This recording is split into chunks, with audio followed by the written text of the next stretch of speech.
Bonjour, bonsoir à tous, vous qui regardez les vidéos, que ce soit le jour ou la nuit, ici DVD Pro Catch.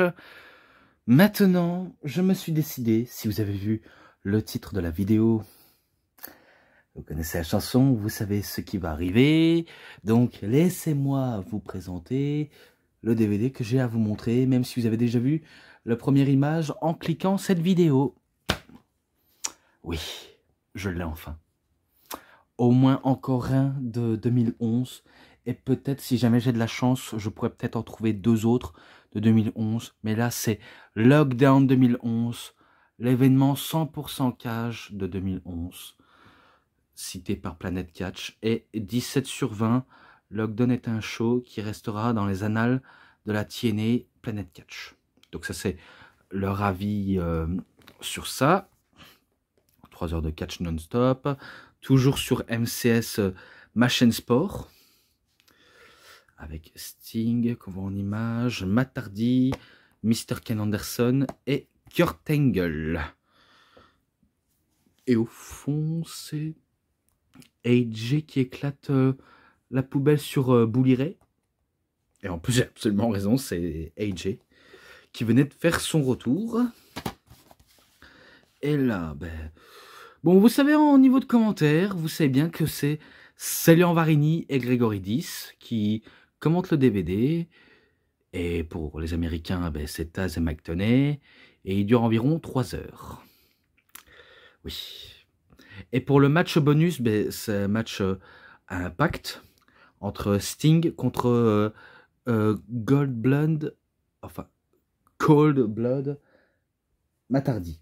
Oui, en fait, son surnom, c'était Cold Blood, qui veut dire sang-froid. Vous voyez, un peu comme Stone Cold pour pierre froide. Eh ben lui, c'est le sang glacé, vu comment il se fait appeler désormais comme ça. Je me rappelle, il était déjà sur le ring, si je crois bien. Et c'était pour le titre mondial qui était en jeu. Et que je me rappelle que Sting allait se faire attaquer par les membres de The Immortels. Mais heureusement que Fortune était là pour faire chasser les Immortels, pour éviter à ce cafouillage général.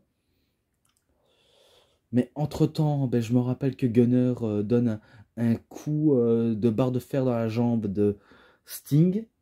Et du coup, ça permet à Matt Hardy que lui, il ne se préoccupe pas de la santé de ses adversaires pour attaquer sur le point faible, pour anticiper ben, justement l'avantage de s'empiffrer dans un côté où on doit s'empiffrer. Je ne sais pas si vous comprenez bien ce que je veux dire. En gros, ben, il profite qu'il a l'avantage sur son adversaire et qu'il se voit pousser des ailes comme s'il allait devenir le nouveau champion du monde poids lourd. C'est beaucoup trop tôt, monsieur Matt Hardy. C'est beaucoup trop tôt même. Vu comment ben, il le domine. Après, Sting, il riposte. Il donne des coups d'Atami et en plus des droites. Il a enchaîné un Stinger Splash et c'est là où Matt Hardy, ben, il esquive. Il veut aussi tenter son splash, mais sauf qu'il se prend un Blackjack dans le coin et ça permet à Sting de faire son Scorpion Leg Drop ou Death Drop ou ouais Death Drop. On va dire ça Death Drop pour la victoire. Ce match-là, 3,50, je le mets ça, même si c'est pas forcément quelque chose de spécial, mais je mets ça, pour le coup, même si ça n'a pas non plus énormément passé grand-chose, je vous le garantis. Et maintenant, on passe directement à Lockdown.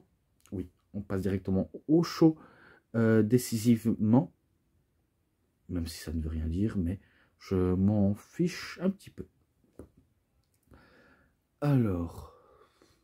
De toute façon, dans le Lockdown, c'est que la cage qui est que dans les événements.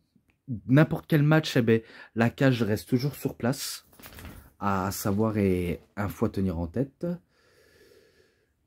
Donc, frère Devon ou brother Devon contre Anarchia, accompagné par Sarita ou Rosita, l'une d'entre elles. C'est victoire de brother Devon, car il bat Anarchia, malgré que Anarchia fait, on va dire, des petites démos de lucha libre. et qui veut faire ses preuves, comme quoi il peut battre un vétéran tel que Brother Devon, mais en vain. Donc c'est victoire de Brother Devon, et ce match-là, 3,20. Et là, maintenant, on passe au show, tout là au show. Et avant que je puisse vous dévoiler le reste du show, je vais un petit peu couper parce que je dois faire sortir quelqu'un. Oui, ben je vous en dis pas plus, donc à tout de suite. Donc je repoursuis, donc on est au début de la carte maintenant. Donc pour le match XS Cap, mais sauf que ce n'est pas, on va dire, un genre d'Asylum match, vu comment c'est toujours la cage de lockdown. Et comme je dis, cette cage va rester longtemps dans les matchs, longtemps de chez longtemps, et que le principe c'est de s'échapper, si je crois bien. Soit s'échapper, soit gagner par tomber ou soumission, car tout est permis pour devenir le challenger numéro 1 au titre de la X-Division. Je crois que c'était détenu par Amazing... Non, pas Amazing Red. Soit c'est... Allez... À mon avis, c'est Kazarian. À mon avis, c'est Frankie Kazarian. Ouais, possible. Mais bon, c'est pour devenir le challenger numéro 1. Donc, Max Buck, qui est Matt Jackson, contre justement son frère Jeremy Buck, qui est Nick Jackson, contre Amazing Red, contre D. Brian Kendrick, contre Chris Sabin, contre Jay Lethal, contre Robbie E., qui est accompagné par Cookie, et contre Suicide. Donc ça partit vraiment dans tous les sens. Élimination après élimination, et ainsi de suite, jusqu'à ce qu'il restait... Attendez, jusqu'à ce qu'il restait... Max Buck et Jeremy Buck, et aussi avec quelqu'un d'autre avec eux. Je sais pas si c'était Robbie E. ou... Robbie E. ou peut-être Brian Kendrick. Mais je sais bien que Max Buck, il élimine son propre frère, parce que oui, il y avait de la dissension entre l'équipe de Generation Me, ma génération ou génération moi, futur Young Bucks. Et après que ça se battait une prise de plus, et c'est là où Max Buck, eh ben, il s'échappe de la cage pour emporter la victoire. Donc c'est victoire de justement Max Buck. Ce match-là, 3,40, je le mets ça d'office direct. Et après ça, il y a la promo de Eric Bischoff, voilà, qui dit qu'il est content de nous voir. Bref, il fait comme s'il était content, mais en vérité, il dit ça, c'est pour se foutre de la gueule des gens, on va pas se mentir. Car antipathique et usurpateur, hypocrite soit-il, ne va pas hésiter à monter la sauce pour augmenter la hit dans sa promo. Et après, j'ai un petit peu, on va dire, parti à droite à gauche, et que c'est là où j'avais pas non plus tout suivi jusqu'à ce qu'on passe au match 1, 2, 3, 4. Un match de 4 par équipe. Ah ouais, un match de 4 par équipe. Donc entre Inc. contre le British Invasion, contre Grimson et Scott Steiner, contre Eric Young et Orlando Jordan. Ah bon, il était encore là, Orlando Jordan? Ça, c'est mon seul étonnement quand je l'ai vu. Et je me suis dit, tiens, je croyais qu'il était parti, lui. Je croyais vraiment qu'il était parti de chez parti. Et que finalement, ben non, ben il était encore là, mais sauf qu'il était très peu utilisé, vraiment. Donc dans les Inc, Jesse Neal et Shannon Moore, British Invasion, Douglas Williams, Brutus Magnus.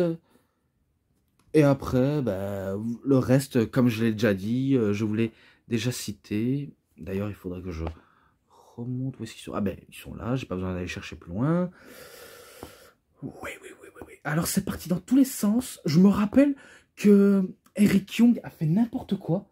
Ouais, vu comment on sait bien que dans sa gimmick, eh ben, il a perdu les pédales, il a perdu sa raison de mieux comprendre les choses. Qu'on le comprend pas, eh ben, il délire complètement. Et ça force même Orlando Jordan à délirer aussi. Et que on dirait que Orlando Jordan il est habillé comme dans les pierres à feu.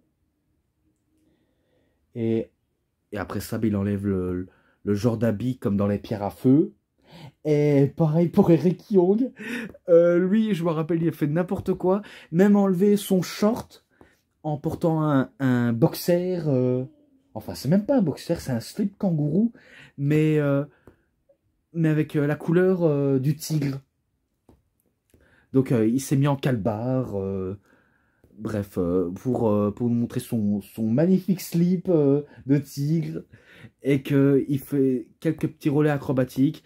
Et après, au moment où il pensait pouvoir remporter le match, eh bien, il s'échappe de la cage comme si ça allait servir à grand chose. Alors que non, ça ne servait pas à ça. Et ça permet à Shannon Moore d'effectuer sa prise soit sur Brutus Magnus pour la victoire, si je crois bien. Mais c'est victoire de Inc. Inc. Enfin, pour une fois, il remporte un match, Inc. Alors que Shannon Moore, il y avait un petit différent avec Scott Steiner, comme quoi il s'était essuyé le cul avec la coiffe en chaîne de Big Papa Pump Scott Steiner. Vraiment dégueulasse, hein. Franchement, ce qu'il fait, Shannon Moore, c'est dégueulasse. Bref, ça c'est un peu du portugais, mais c'est dégueulasse quand même, c'est dégueulasse, on ne fait pas ça. Donc, on dirait que Shannon Moore, il a vraiment l'inspiration du truc de MTV. Oui, que ce soit côté Jackass ou même un mec qui chie pour faire un disque de 45 tours, quoi. Si vous avez déjà vu le truc sur MTV, un genre de petit publicité entre guillemets. Bref, ça c'est vraiment du dégueulasserie totale auquel ben, ça m'attire pas plus que ça. Et que on se rappelle à une période, il pissait sur les murs comme s'il était ben, complètement ben, balèque de la vie, quoi. Mais c'est victoire quand même de Inc. Inc. Donc les tatoués de la tête jusqu'aux orteils, même si c'est pas Swagman, et même si c'est pas des artistes du rap US, dommage, eh ben je lui mets un 3,5, je lui mets un 3,5, malgré tout. Et là, maintenant, ben, match pour les titres knockout, oui, titre de knockout, titre contre cheveux, oui, titre contre cheveux. La perdante perd ses cheveux.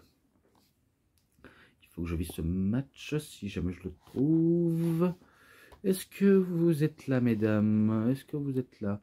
Non, ce n'est pas grave, vous n'êtes pas là. Ben, c'est pas grave, je vais vous citer quand même votre match. Ah ben s'il est là. Pourquoi? En fait, quand j'ai un œil sous le téléphone, eh ben, je vois pas... voilà, je fais n'importe quoi, je ne lis pas du bout de mon nez, sachez-le. Et pourtant, j'ai pas besoin de paire de lunettes. Mais que je suis un petit peu myope. Donc voilà, c'est pour le titre knockout et les cheveux. La perdante perd ses cheveux. C'est la base du match. Et que si jamais ben, l'une parvient à s'échapper, ça peut compter normalement. Ça peut compter dans un match comme ça.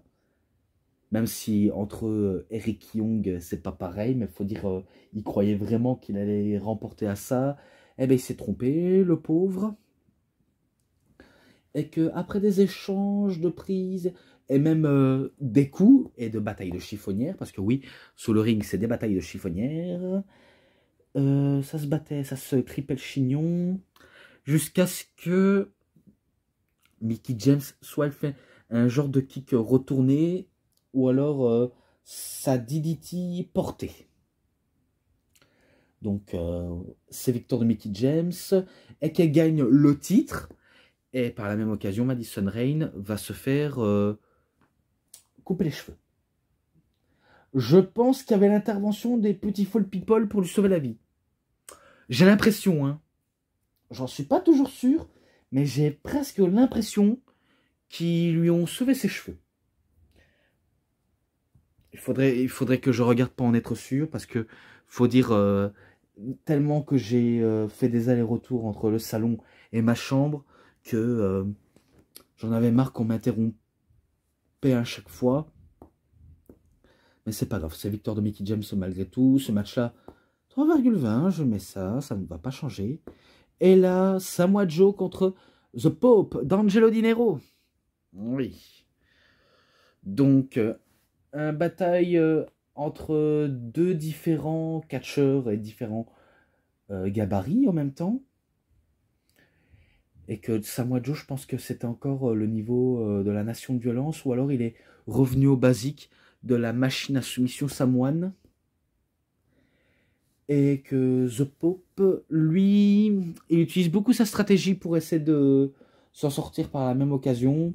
Ou des fois, quand c'est pas ça, eh bien, il décide d'amener son entourage pour essayer de parvenir à ses fins. Des fois, ça tombe en échec. Et des échecs, il y en a qui en font à tout vaille. Et bien pour Samoa Joe, lui, c'est rare quand il échoue, mais il faut dire, l'année 2011 n'a pas non plus été glorieuse pour lui. Que ce soit la plupart des personnes, ça n'a pas non plus été très glorieux et pas très cool à la fois.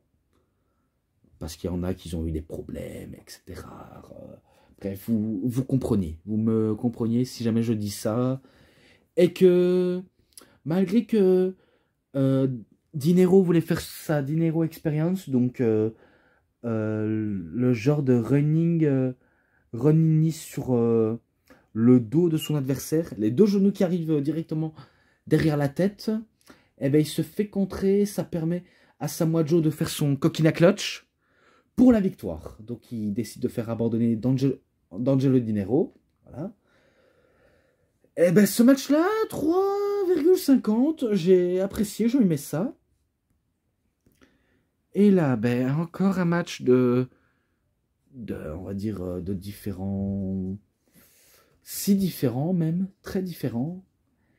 On va dire un match de super poids lourd, de super puissance, entre Matt Morgan et Hernandez, accompagné par Anarchia, Rosita et Sarita, donc Mexica America, l'équipe justement. Et pourtant, Hernandez, malgré que il peut prouver à Matt Morgan qu'il peut faire la différence, Matt Morgan aussi sait faire une grosse différence quand il s'agit de parvenir à battre un poids lourd, que ce soit Hernandez ou même Scott Steiner, ça dépend quand il arrive pas. Eh ben, Hernandez était chaud pour faire sa genre de Lex Bomb, je pense. C'est un genre de Razor's Edge, mais ça va pas passer sur Matt Morgan, que lui fait un genre de Brock Kick, et même le genre de hélicoptère dans le coin. Vous voyez les deux coups de coude qui arrivent directement dans la figure. Eh ben, ça, il aime enchaîner des petits coups de coude. Certes, c'est pas grand-chose, mais il tente quand même, Et à la fin, si je crois bien, il bat Hernandez. Bon, un match en soi qui est prévisible pour moi. Je lui mets 3,5. Allez, malgré tout, je mets 3,5. Mais bon. Et là, match sérieux. Car c'est un match qui correspond à un genre de... un triangle amoureux, ménage à trois. Oui. Karen Jarrett, qui était la première femme de Kurt Angle, trompe Kurt pour aller avec Jeff Jarrett. Donc en gros, Jarrett s'est tapé la femme de Kurt. Et du coup, ben, ça mène une histoire très personnelle. Et que... ça partait vraiment dans tous les sens, même à la TNA. Hein, ça a vraiment parti dans tous les sens. Hein, à tel point que même personne, même les francophones n'osent même pas parler au sujet de la TNA.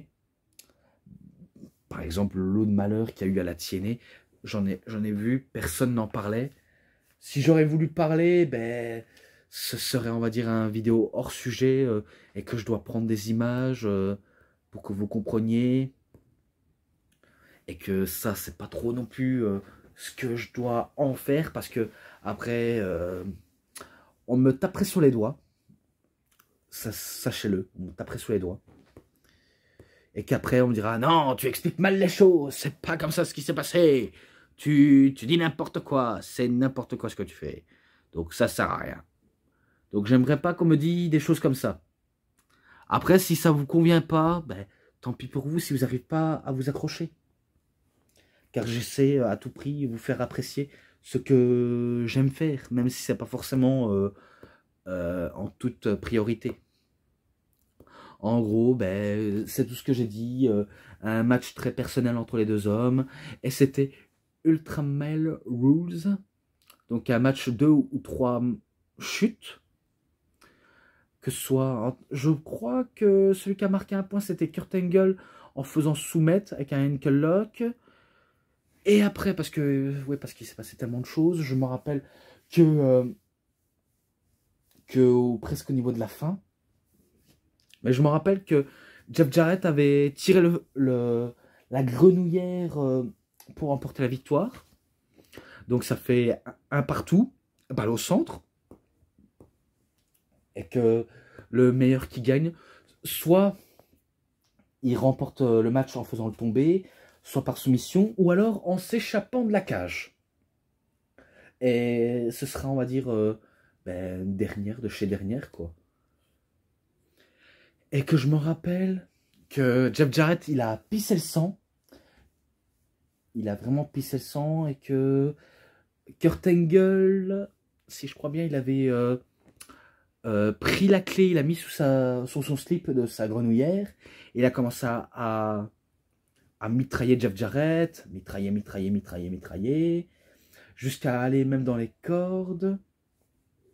Et qu'au moment où il allait dans les cordes et qu'il allait peut-être potentiellement s'échapper, je me rappelle, ça allait partir en powerbomb. Et que Jeff Jarrett était prêt à faire le powerbomb, mais Kurt Angle voulait renverser la situation. Et là, moment de terreur, Kurt Angle tombe sur la tête. Oui, vous avez bien compris, il tombe carrément sur la tête. Et là, on se dit, oh non, putain, non. J'espère qu'il s'est pas, on va dire, cassé la nuque une nouvelle fois. Hein, parce que on sait qu'il a eu des multiples opérations à la nuque. Surtout en particulier lorsqu'il a remporté les Jeux Olympiques avec un cou brisé. Donc ça ne lui a pas non plus porté très bonheur de se faire blesser au niveau du cou. Mais faut dire moment de frayeur qu'on a cru que Jeff Jarrett allait remporter sur ce match-là. Eh ben non, ça nous a fait tellement douter qu'il fait un angle slam du haut de la 3e corde. Et après, ben, il matraque Jarrett et il voulait s'en aller. Et c'est là où Grimson voulait empêcher que Kurt part. Et Kurt savait qu'il était au pied du mur, donc il allait faire son moonsault du haut de la cage. Bon, il a fait son moonsault, mais sauf que il y a un problème que j'ai remarqué. Le moonsault était magnifique, sauf que c'est le haut du corps qui a touché Jeff Jarrett et pas tout le corps entier. Donc en gros, il avait un petit peu botché et que j'ai cru, putain, il a visé la cible. Oh non, presque, il était à ça de viser la cible. Et c'est là où Scott Steiner arrive pour faire chasser Grimson, voilà, etc. Et au moment où Kurt Angle voulait s'en aller, eh ben, je me rappelle que Karen Jarrett maintenant, plus Karen Angle, eh ben, veut coûter le match à son ex-mari en lui aveuglant les yeux avec du gaz lacrymogène. Voilà. Il tente de l'agresser. Il attaque l'arbitre parce qu'il ne voyait rien. Et au moment où Jarrett voulait s'échapper, eh ben, Karen donne la guitare à son nouveau mari, donc Jeff Jarrett. Et c'est là où Jeff Jarrett, il assomme Kurt Angle avec le coup de guitare. Mais ça n'arrête pas le champion olympique. Vu comment il avait été mis KO sous ce coup-là. Et il repart en ankle lock. Et c'est là où Karen, à peine qu'elle pousse la porte, que ça fait, on va dire, un choc à la tête de Kurt Angle. Et ça permet à Jarrett de sortir et de mettre les pieds au sol. Donc c'est victoire de Jeff Jarrett.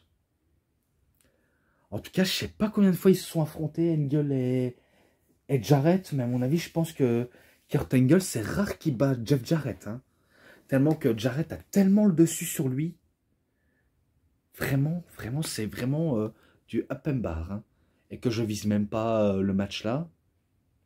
En tout cas, j'en suis désolé. Après plus que deux, c'est terminé. Match pour le championnat du monde poids lourd de la TNA.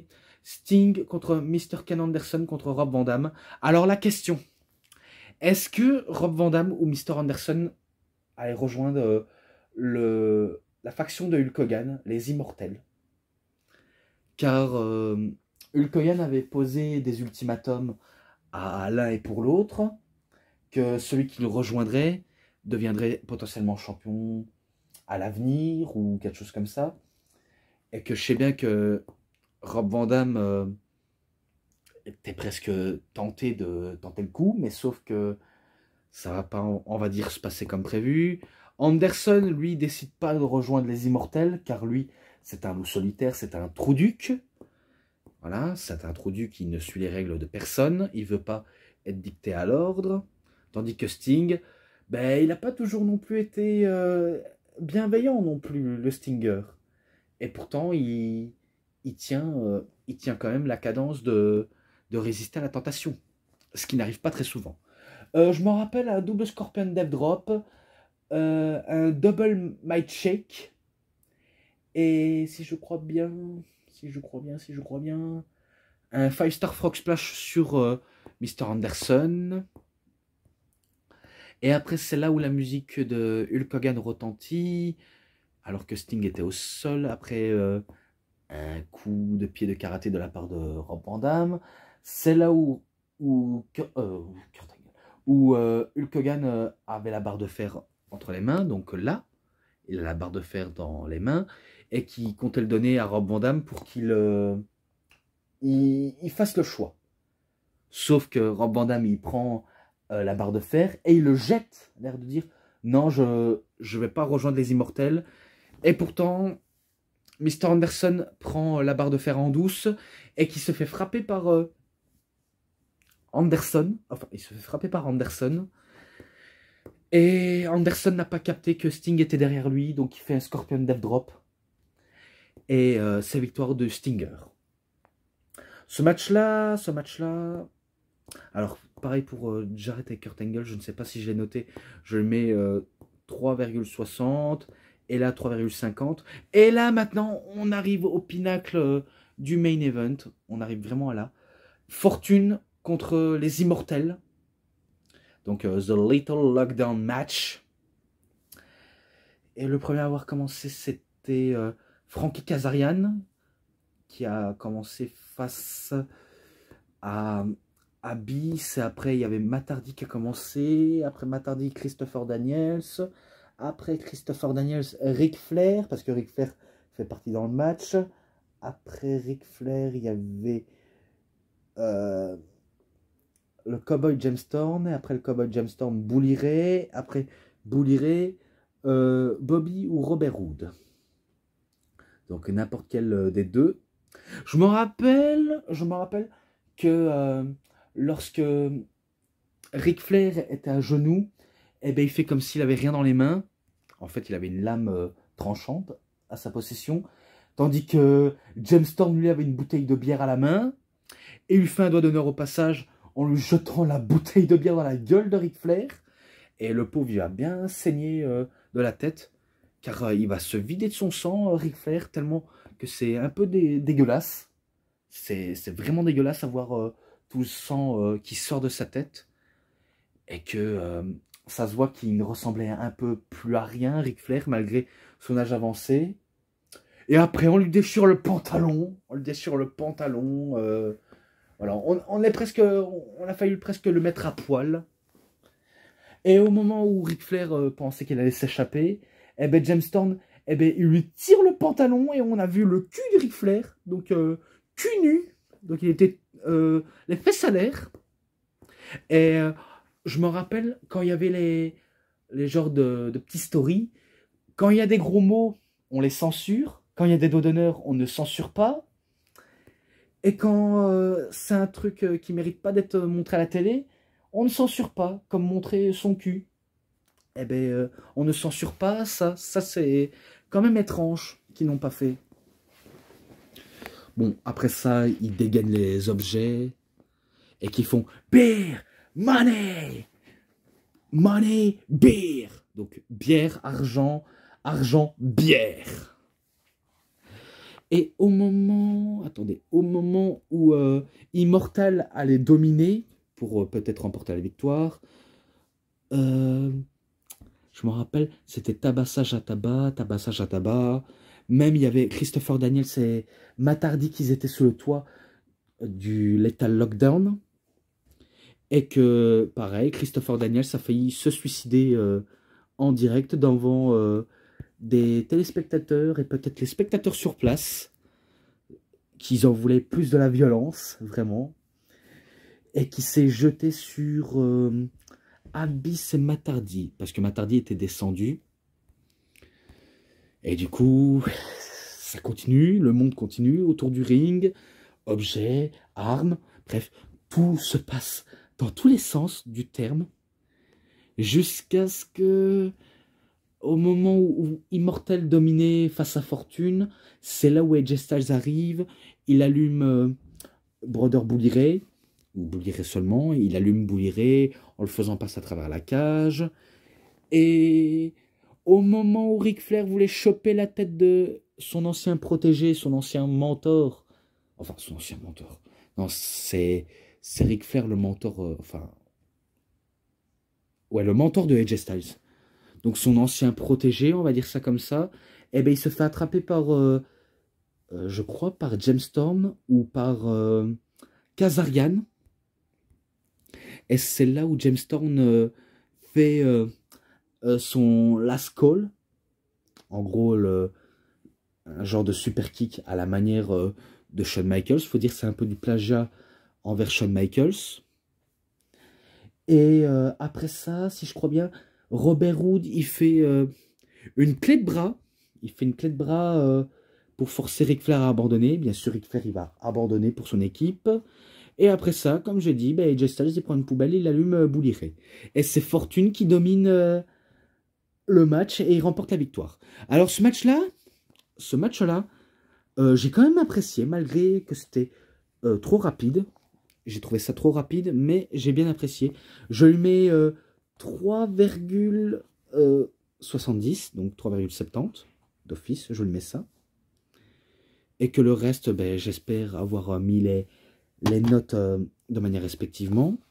Et j'espère que d'autres reviews arriveront.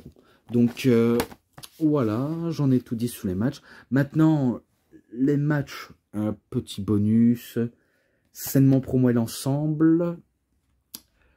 Je crois que je le mettrais un 3,80. Ouais, pourquoi pas 3,80 pour ça. Et que j'en ai d'officiellement terminé. Donc c'est tout pour cette review. C'était DVD Pro Catch. J'espère que ça vous aura énormément bien plu. Et si vous avez aimé cette vidéo, vous savez ce qu'il vous reste à faire. Likez la vidéo, commentez, partagez, abonnez-vous à ma chaîne. Et cliquez sur la petite cloche pour voir plus des notifications des prochaines vidéos. Et moi je vous dis bonne journée, bonne soirée à tous. Au revoir tout le monde pour une prochaine vidéo. A plus à tous les fans de catch. Allez, bye tout le monde.